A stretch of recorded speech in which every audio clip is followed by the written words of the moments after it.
Welcome back, everyone. If you're a focused learner trying to untangle the sheer complexity of today's tech landscape, well, you're in exactly the right place. Okay, let's dive into this. Today is the grand finale of our Cloud to AI series, and we're unpacking a brilliant piece by Thorsten Meyer. For the last 7 segments, we've basically been circling this massive, glaring contradiction in the tech world. Today, we're finally resolving it. We're talking about the enterprise AI paradox. It's this bizarre reality where massive companies are incredibly slow to adopt new technology, yet somehow they're practically impossible to dethrone. So just to grasp the sheer scale of this problem, 95%. Let that sink in for a second. Right now, 95% of enterprise AI pilots deliver absolutely nothing, literally zero. They crash and burn, mostly because of this deep, stubborn institutional resistance. Internal teams fight the change, and honestly, the entire architecture of these legacy companies is pretty much hardwired to resist any kind of rapid transformation. When you see a failure rate like that, it's so easy to just assume these giant legacy corporations are dinosaurs just waiting for the meteor to hit, right? But that brings us to the core mystery of this whole explainer. How exactly can enterprise incumbents be incredibly slow to adopt AI, yet nearly impossible for disruptors to displace? Because out in the real world, these AI-native disruptors, these fast, super agile startups, they fully expect to just completely overrun these slow-moving giants. But instead, they hit an absolute brick wall. The behemoths they thought they'd topple are still standing. They're still landing massive deals, and they're still vacuuming up most of the market's money. Section 1. The AI Adoption Paradox, the Wreckage and the Winners. We absolutely have to acknowledge that the slowness of these large enterprises is very, very real. It's mostly human and organizational resistance. But standing in the wreckage of all those failed pilot programs kind of blinds us to how deeply durable these incumbents actually are. Just look at the 2026 market reality. Microsoft's Copilot, that represents the absolute deepest enterprise AI lock-in available right now. Salesforce and ServiceNow didn't get displaced at all. They literally became the operational control planes for enterprise AI. And SAP, their AI, Joule, has shipped over 40 agents, and their cloud revenue is growing at 27% year over year. And this brilliantly illustrates a key point. The disruption everyone predicted didn't unseat the systems of record. Instead, these massive enterprise vendors stopped trying to heavily differentiate from one another and just converged on the exact same governed architecture to absorb the disruption entirely. Section 2. Two sides of one coin, the mechanism of durability. Let's move to and see how this builds, because this is really the aha moment of the explainer. What is the mechanism behind this durability? How can a company be so terrible at absorbing AI but still remain so dominant? Well, the answer is that these are actually two sides of the exact same coin.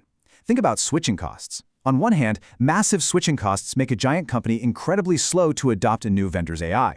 We're talking data gravity, complex compliance lineages, and deep workflow integrations that make any sudden shift an absolute nightmare.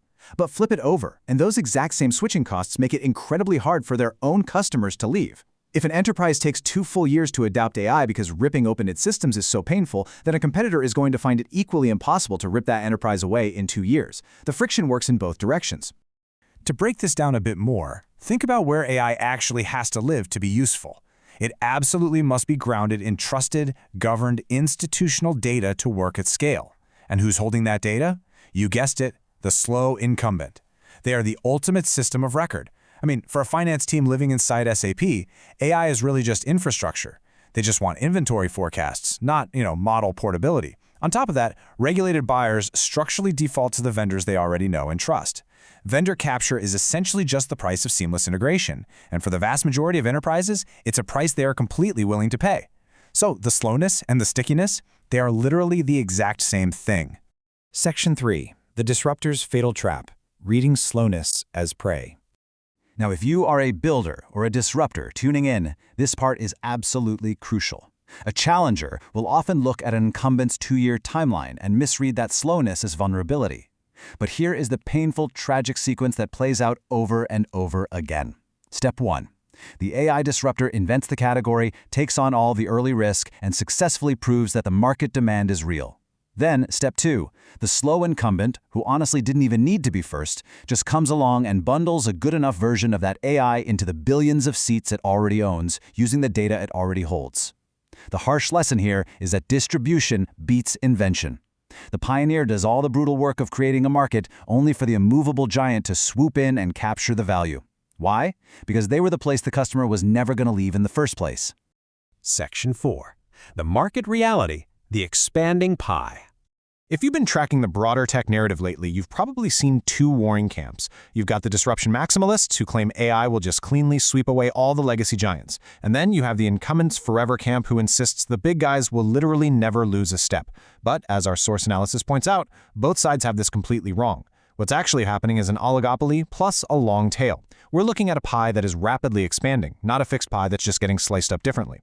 The incumbents are surviving right at the center, slow and incredibly durable, but the disruptors are growing absolutely massive on top of them, rather than outright replacing them. The real value is genuinely relocating to whoever builds the neutral layer, whoever owns the proprietary workflow data, and whoever can stay dense and agile enough to ride that jagged edge of innovation. Section 5. When moats become anchors, the honest bear case. Now, we want to be super clear here. This is not just some hype piece for legacy companies. This durability is highly conditional. Now, what's really interesting about this slide is the warning nested right next to the bullish case. A 2026 BCG analysis explicitly noted, incumbents who delay too long risk full displacement, but those who move in time have a clear right to win. Basically, if you miss a platform shift entirely, if you're just so obsessed with protecting an old franchise that you refuse to adapt, your massive system of record advantage suddenly turns into an anchor. It pulls you under. We've seen this historically with giants like Intel. All that deep embeddedness means absolutely nothing if you are deeply embedded in the wrong thing. So we need to clarify this narrow, honest claim. Inertia buys time and optionality. It does not buy immortality. This whole slow but durable model only actually works if the incumbent eventually uses that extra time to genuinely reinvent themselves. They have to be completely willing to cannibalize their own cash-rich operations to adapt to the new reality.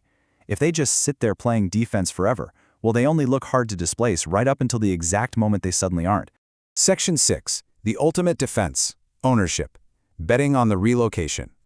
So, for the post-labor economists and the builders watching this explainer, the takeaway isn't to bet on incumbents falling or disruptors winning cleanly. You want to bet on the relocation of value itself.